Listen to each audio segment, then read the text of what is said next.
Hello, সবাই কেমন আছো? আমি আবার নিয়ে চলে এসেছি নতুন একটা ডিশ। তো এটা দেখো দেখতে কেমন লাগছে। এখানে আছে সাম্বার, আছে চাটনি, আছে ধোসা। ঠিক ধোসা না, কিন্তু ধোসার মতনই কিন্তু খেতে। তো এই দেখো আমি কিন্তু ব্যাটারটা রেডি করে নিয়েছি। কী দিয়ে বলো তো? সুজি দিয়ে। হ্যাঁ, সুজি, টক দই আর দুধ, আর হচ্ছে এটা হচ্ছে আলুর পুর। আলুর পুরটা তোমরা যেরকম আলুর পরোটা করো ঠিক সেইভাবেই আলুর পুরটা কিন্তু করবে। ঠিক আছে? তো আমি এর মধ্যে দিয়েছিলাম হচ্ছে 2 কাপ সুজি, আর 1 কাপ টক দই, 1 চামচ বেসন আর 1 চামচ কিন্তু আটা। তো আটার জায়গায় তোমরা 1 চামচ ময়দাও দিতে পারো, আবার নাও দিতে পারো, তাতে কোনো অসুবিধা নেই। সেটা ব্যাটারটা করার পর আধা ঘন্টা কিন্তু তোমরা রেস্টে রেখে দেবে। তারপর যখন আধা ঘন্টা পর দেখবে ব্যাটারটা ফুলে গিয়েছে, তখন হালকা হালকা জল দিয়ে পাতলা করে ব্যাটারটা পাতলা করে নেবে। তারপর ফ্রাই প্যানে, আমার কাছে ছোট ফ্রাই প্যান আছে, তোমাদের কাছে যদি বড় ফ্রাই প্যান থাকে তোমরা কিন্তু সেটার মধ্যেই করো। তো সেটাতে বেশি ভালো হয় আর পাতলা হয়। আমার যেহেতু ছোট ফ্রাই প্যান, বড় নেই, আর সেজন্য সেইভাবে হয়নি, কিন্তু খেতে ভালো হয়েছিল। এইভাবেই কিন্তু প্রসেসটা হয়। সবচেয়ে ভালো হয় যাদের কাছে ধোসা তাওয়া থাকে, সেটার মধ্যে করলে দারুণ হয়।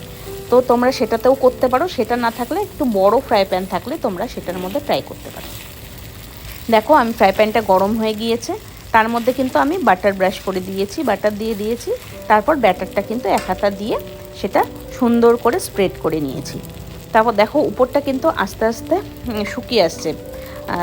যখন উপরটা আস্তে আস্তে দেখবা নরম হয়ে গেছে, তখন সেখানে দিবে আরও 1 চামচ অল্প করে বাটার, ভালো করে স্প্রেড করে দেবে। তো দেখো আমি সেটাই করছি। খেতে কিন্তু ভীষণ ভালো হয়। সুজি দিয়ে আমি ভাবছিলাম কেমন হবে, আমি অল্প করেই করেছিলাম, কিন্তু খেতে কিন্তু ভীষণই ভালো হয়েছে। আমি এটা ইউটিউব থেকেই দেখেছিলাম, তো সেটাই ট্রাই করেছি। তো এর মধ্যে আলুর পুরটাও দিয়ে দিচ্ছি আমি। দেখো আলুর পুরটা তোমরা নর্মাল যেরকম আলুর পুর করো, শুধু সেটার মধ্যে একটুখানি ফোড়নে সরষা দেবে আর কারি পাতা দেবে। আর বাকি যেরকম আলুটা বয়েল করে নিতে হয়, বয়েল করে নিয়ে তারপর সেটা ম্যাশ করে নিয়ে পেঁয়াজ লঙ্কা দিয়ে ভালো করে সেটা কড়া গরম হলে সেটা ভালো করে তৈরি করে নেবে।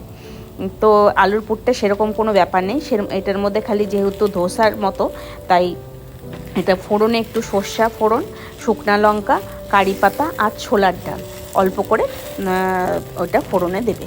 তো ভীষণ ভালো লাগে খেতে। তো দেখো আর হয়েছিল ভীষণ নরম। আর এর মধ্যে একটুখানি বেকিং পাউডার অল্প দিতে পারো যদি থাকে, আর না থাকলে কোনো অসুবিধে নেই। আমি বেকিং পাউডার অল্প দিয়েছিলাম। তো খেতে ভীষণই টেস্ট হয়েছিল। তো তোমরা একবার অবশ্যই কিন্তু ট্রাই করো। তার সাথে সাম্বার আর ছিল হচ্ছে ধনেপাতার চাটনি। তো ধনেপাতার চাটনিটা একটু দই দিয়ে আর ধনেপাতা আর অল্প লঙ্কা দিয়ে, বাচ্চারা তো ঝাল খেতে পারে না, অল্প লঙ্কা দিয়ে মিক্সিতে পেস্ট করে নেবে। খেতে কিন্তু ভীষণ ভালো লাগে। আর সাম্বার সাথে ছিল সাম্বার। তো তোমাদের এই রেসিপিটা কেমন লাগলো অবশ্যই জানিও। ভালো লাগলে লাইক কমেন্ট শেয়ার করো। আর সবাই ভালো থেকো, সুস্থ থেকো। এবার শুনে নাও ওদের কাছে ওদের কেমন লেগেছে। টেস্টি ভালো লাগছে? কোষ কেমন হয়েছে? Mid mid. আচ্ছা ঠিক আছে, বাই করে দাও।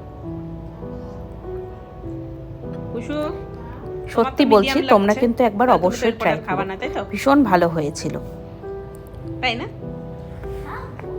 খাবা কিন্তু মিডিয়াম লাগছে, তাই তো? আচ্ছা ঠিক আছে, তাহলে তোমাকে এরপরে একটা করে দিব, আমরা 2টা করে খাবো। না ঠিক আছে, তাহলে তোমার ভালো লাগছে তার মানে।